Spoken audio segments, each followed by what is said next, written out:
Near-death revelation from the Statue of Liberty. The hidden truth behind America's fate and divine.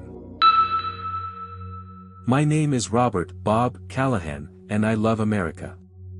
I always have. I grew up in a small town in Ohio, raised on stories of the Founding Fathers, the American Revolution, and the ideals of freedom and liberty. I served in the Army for 8 years, proud to defend my country and its values.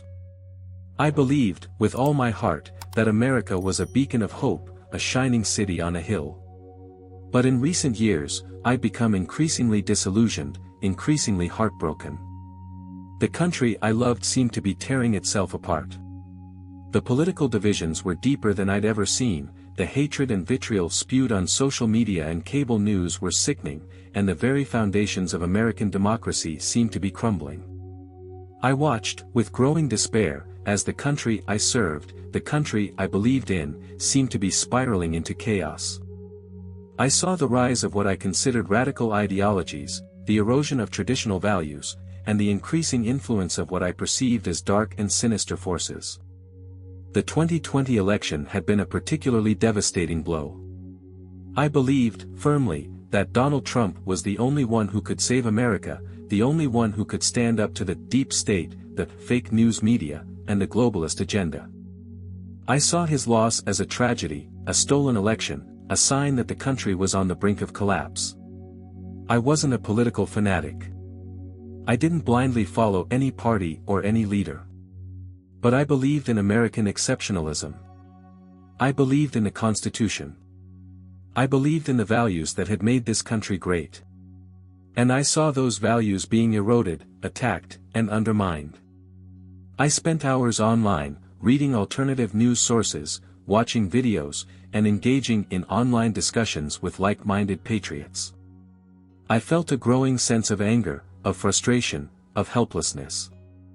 I wanted to do something, to fight back, to save my country.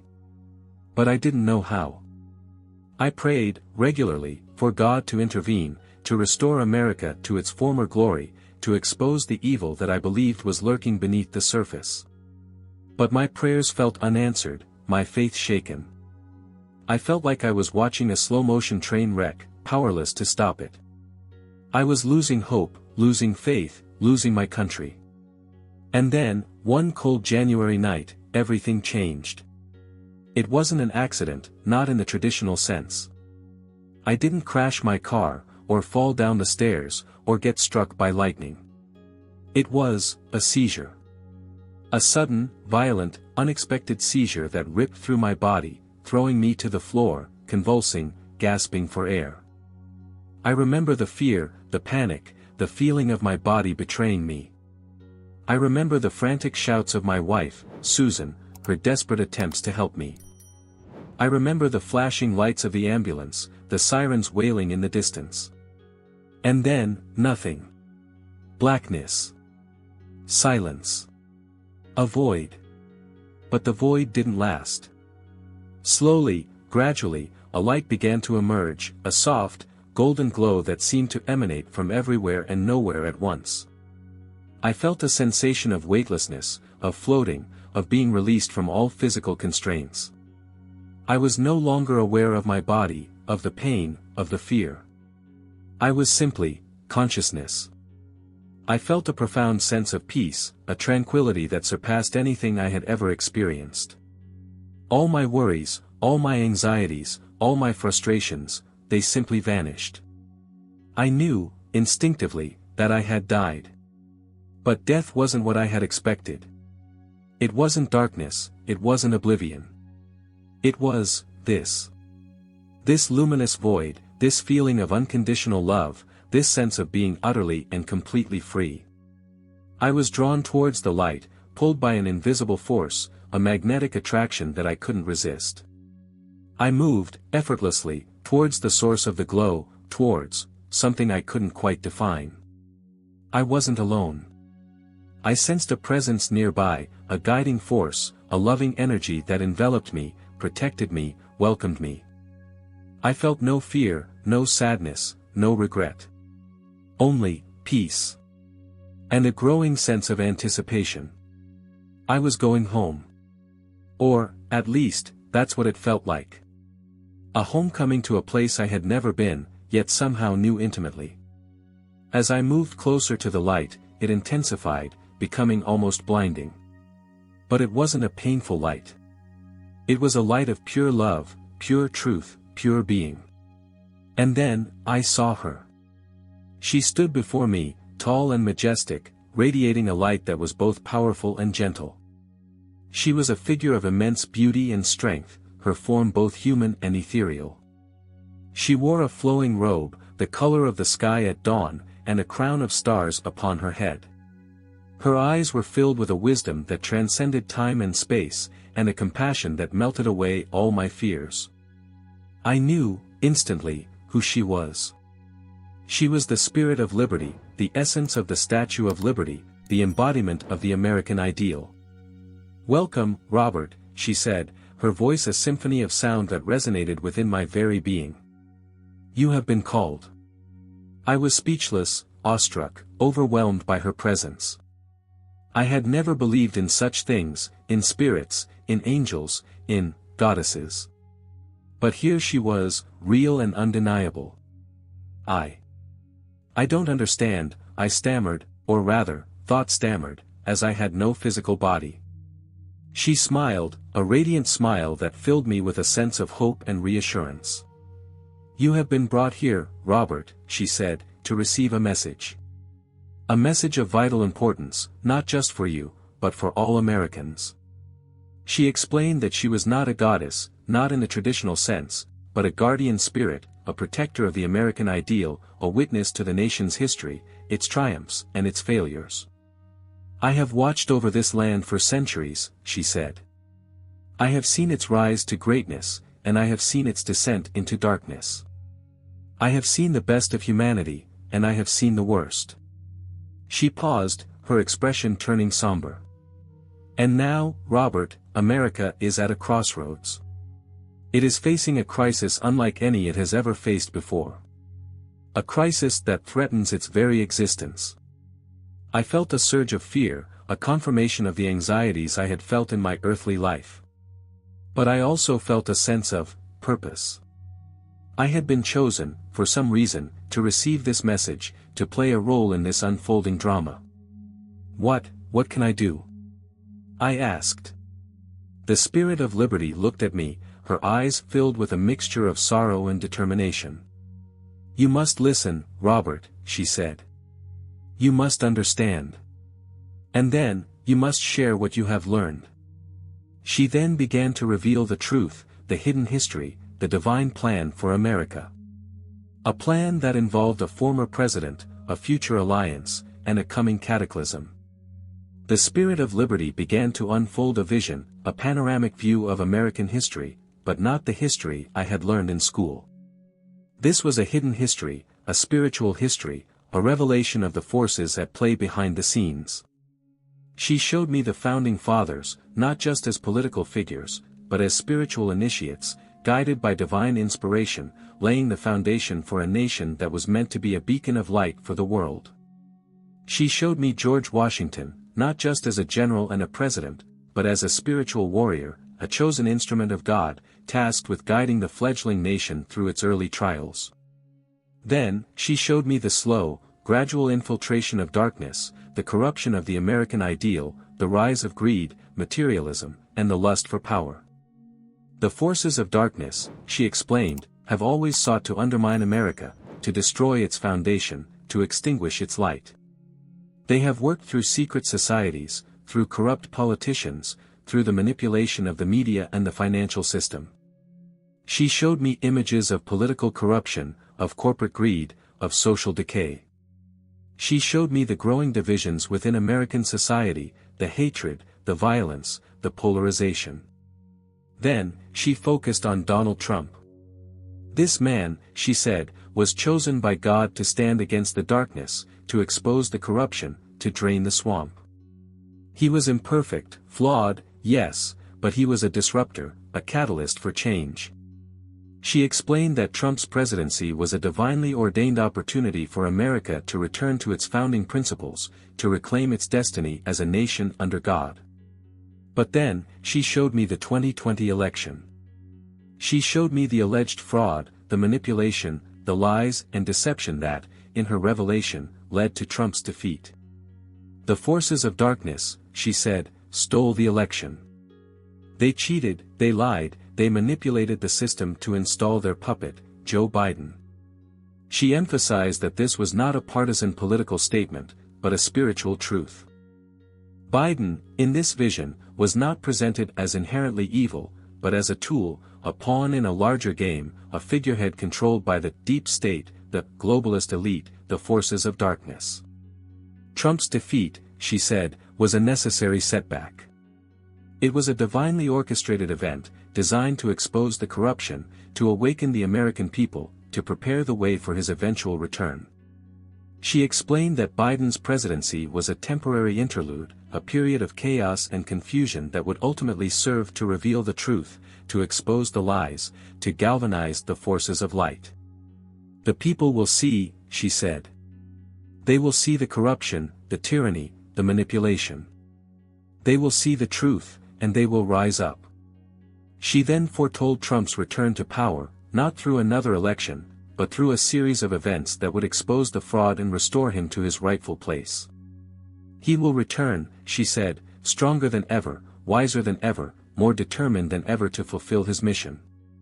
The spirit of liberty continued her revelation, moving beyond the immediate political situation to a broader, more cosmic vision of the future. She spoke of an alliance, a future partnership between a restored America, led by a returned Donald Trump, and a kingdom of God that would emerge in Asia. This kingdom, she explained, will be a beacon of light, a center of spiritual power, a model for a new world order. It will be based on the principles of love, compassion, justice, and righteousness. She didn't specify the exact location or nature of this Asian kingdom, but she emphasized that it would be a divinely ordained entity, a force for good in the world. America and this kingdom, she said, will work together to defeat the forces of darkness, to usher in an era of peace and prosperity, to establish the reign of God on earth. She then spoke of a coming cataclysm, a cleansing that would reshape the world, both physically and spiritually. Part of America, she said, her voice filled with sorrow, will be submerged beneath the waves. This is not a punishment, but a consequence. A consequence of the nation's sins, of its departure from the divine path. She explained that this submersion was not meant to destroy America, but to purify it, to cleanse it of its corruption, to make way for a new beginning. The land that remains, she said, will be a land of renewed faith, a land of restored values, a land dedicated to God. She emphasized that this cataclysm was not just a physical event, but also a spiritual one. It was a time of judgment, a time of reckoning, a time for humanity to choose between light and darkness. Those who cling to their pride, their greed, their hatred, she said, will be swept away. Those who embrace humility, compassion, and love will survive and thrive. She then spoke of the defeat of dictatorial and evil regimes, specifically in Asia, implying that the American-Asian alliance would play a key role in this process. Again, she avoided naming specific countries or leaders, focusing instead on the broader spiritual battle between good and evil. The forces of darkness will be defeated, she said. Their power will be broken. Their influence will be eradicated. And the world will enter a new era of peace, prosperity, and spiritual awakening. This vision was both terrifying and exhilarating. It was a prophecy of destruction, but also a prophecy of hope. It was a warning, but also an invitation. It was a call to action. But how will this all come to pass? I asked, my mind reeling from the enormity of the revelation. How will Trump return? How will America be restored? The spirit of liberty smiled. He will be guided, she said. He will be protected. He will be empowered by the spirit of one who has gone before, one who understands the true meaning of American freedom. She then revealed another crucial element of the divine plan, the spiritual guidance of George Washington. The spirit of George Washington, she said, is with Trump. He is guiding him, advising him, strengthening him for the task ahead. She explained that Washington was not simply a historical figure, but a spiritual being, a guardian angel of America, a powerful force for good in the unseen realm. He has been with Trump from the beginning, she said.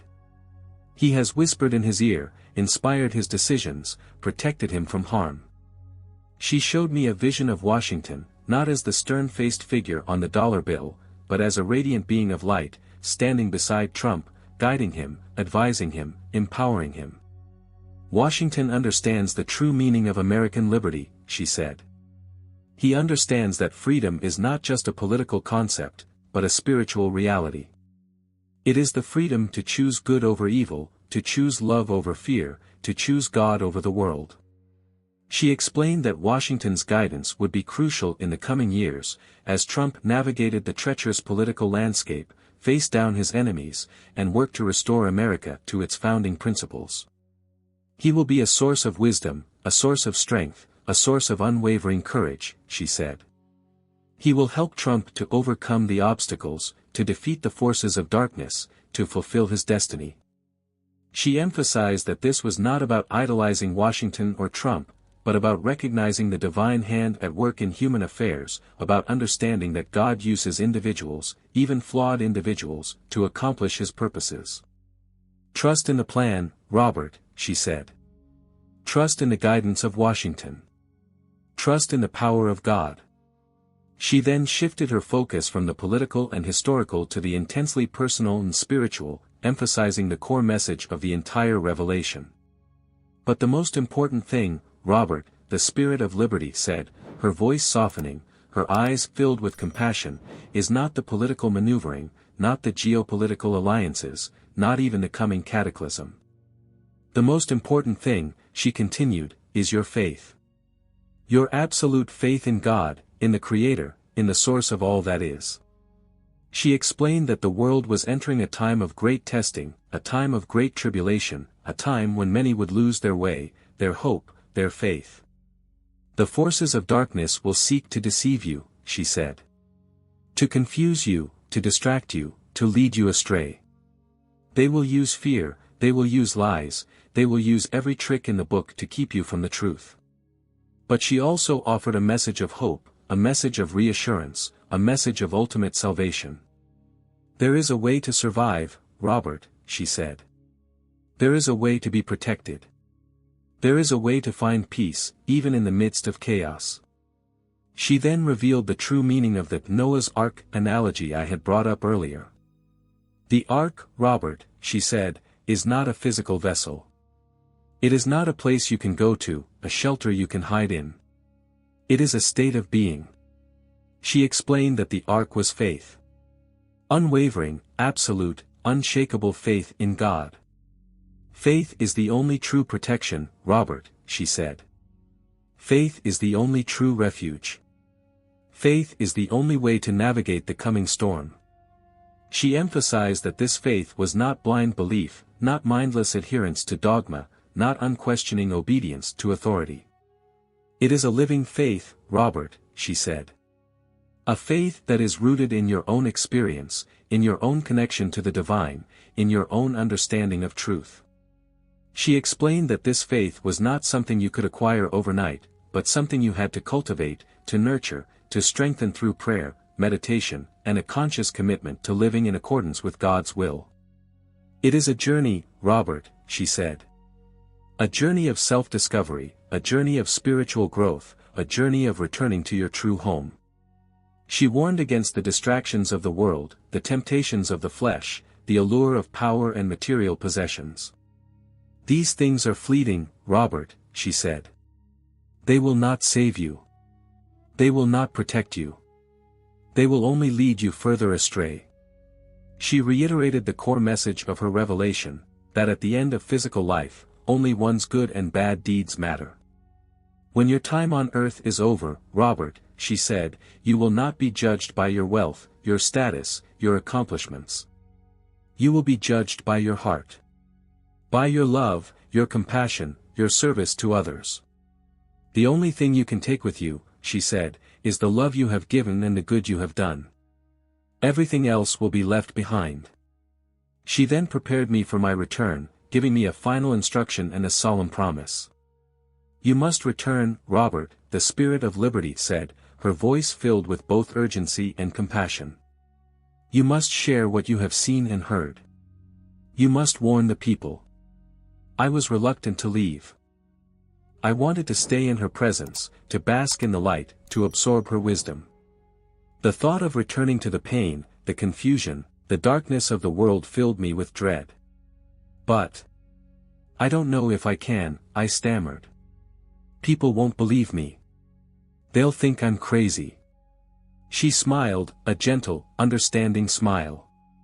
"That is a risk you must take, Robert," she said.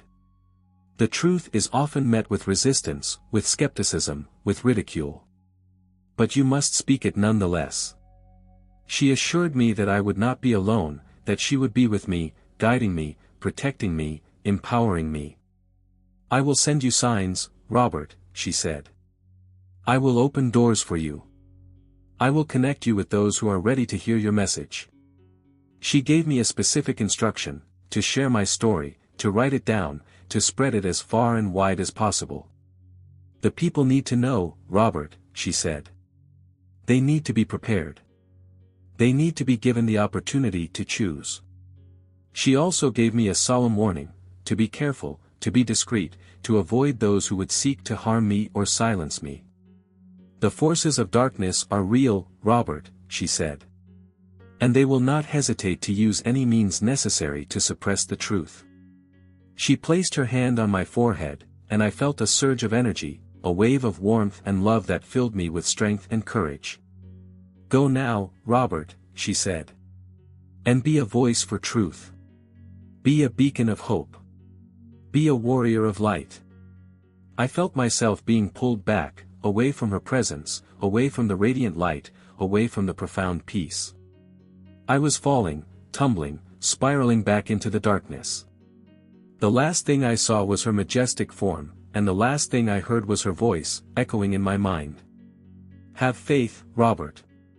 And remember, America will be restored."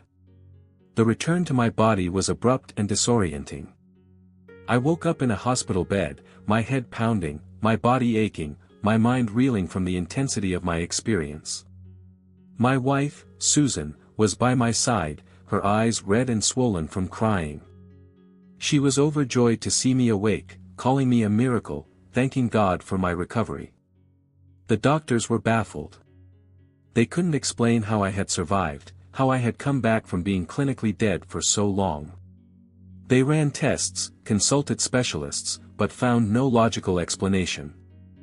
I tried to tell Susan about my experience, about the Spirit of Liberty, about the prophecy, about the coming cataclysm. But she didn't understand. She thought I was hallucinating, suffering from the effects of the seizure, traumatized by my near-death experience. She urged me to rest, to recover, to see a therapist. She was loving and supportive, but she couldn't comprehend the reality of what I had seen and heard. I knew I couldn't force her to believe me. I knew I had to be patient, to be strategic, to find the right way to share my message. I started by writing everything down, documenting my NDE in meticulous detail, trying to capture the essence of the Spirit of Liberty's words, the vividness of the visions, the urgency of the warning. I began to research the things she had told me, about George Washington's spiritual guidance, about the potential for a future alliance with an Asian kingdom of God, about the predicted cataclysmic events. I found information online, in books, in esoteric texts, that seemed to corroborate parts of her revelation, adding weight to my conviction that my experience was not simply a hallucination. I started small, sharing my story with a few trusted friends, people I knew were open-minded and spiritually inclined. Some were skeptical, but others were intrigued, even inspired. I created a website and a social media presence, using a pseudonym to protect my identity, and began to share my NDE story and the message of the Spirit of Liberty online. I faced the expected backlash. Some people dismissed me as a crazy conspiracy theorist, a religious nut, a Trump-obsessed fanatic. Others attacked me personally, calling me names, questioning my motives, threatening me with violence. But I also found support. I connected with people from all walks of life, from all over the world, who resonated with my message, who felt a similar sense of urgency, who were seeking truth and guidance in a world filled with chaos and confusion. I knew that my mission was just beginning. I knew that the road ahead would be long and difficult. But I was no longer afraid. I had seen the truth. I had heard the call.